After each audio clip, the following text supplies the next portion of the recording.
News when you want it with Bloomberg News Now. I'm Dan Schwartzman. Iran downed a U.S. F-15E fighter jet with one of the two crew members rescued. A search and rescue mission is ongoing for the second crew member, whose fate is currently unknown. The first known combat loss of a fighter jet would mark a significant escalation in the now 5-week war in Iran. Meanwhile, a second U.S. Air Force plane, an A-10 Warthog, crashed near the Strait of Hormuz around the same time the F-15 was shot down, with the lone pilot safely rescued. Defense Secretary Pete Hegseth has ousted the Army's top uniformed officer, Army Chief of Staff General Randy George, and two other generals in the midst of this war. No reasons have been given for the departures. A French container ship and a Japanese-owned tanker have exited the Strait of Hormuz in what appears to be the first known transit through the waterway by a vessel linked to Western Europe since the war in Iran started.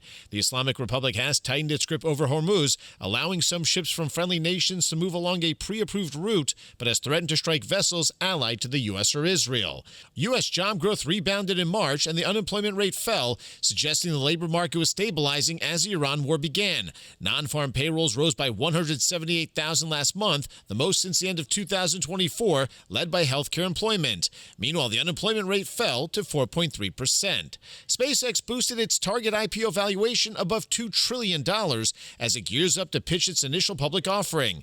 That would increase the company's valuation by about two-thirds in just a matter of months and would make SpaceX more valuable than all but 5 of the companies in the S&P 500. A listing for SpaceX would raise as much as $75 billion. The company aims to go public in June. Artemis 2 astronauts have fired their engines and are now headed towards the moon after spending a day orbiting around Earth. Astrophysicist Hakeem Olusei says its crew is heading toward the moon now. Everything should be okay here. This isn't one of the most high-risk parts of the mission, like takeoff and reentry. So I think that from this point forward, until they get to the moon and back, things are probably going to go pretty smoothly. That's astrophysicist Hakeem Olusei. The crew's next major milestone will be a lunar flyby on Monday. It'll be the farthest humans have ever traveled from Earth. The White House is looking to increase the Justice Department's budget by 13% to help reopen Alcatraz as a prison and advance the Trump administration's hardline law enforcement agenda. Part of the budget would be $152 million to cover the first year of project costs associated with rebuilding Alcatraz. Mortgage rates in the U.S. rising for a fifth straight week. That story from Bloomberg's Charlie Pellet. It's dampening hopes for the key spring home buying season. The average rate for 30-year fixed loans is now 6.46%. That according to the Mortgage Bankers Association, and the highest since early September. It's also up from 6.38% the previous week.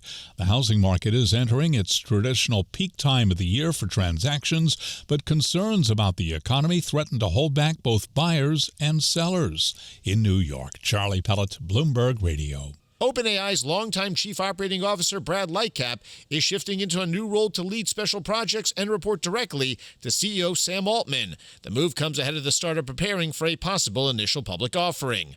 Meanwhile, cities around the world are taking a range of approaches to soaring fuel prices from the war with Iran. Bloomberg's Nathan Hager reporting from Washington. Melbourne, Australia has put a freeze on train and bus fares to ease the pain at the pump. Ferry boats in Bangkok have raised their prices to deal with higher diesel costs. EU officials in Brussels are urging residents to work from home and drive less, while here in the U.S., public transit agencies are eyeing a ridership boost. The way the head of Washington's Metro puts it, it's always going to be cheaper than driving a car. In Washington, I'm Nathan Hager, Bloomberg Radio. The Cuban government says it has pardoned more than 2,000 people as the Trump administration puts more pressure on the government and suffocates the island with an oil blockade.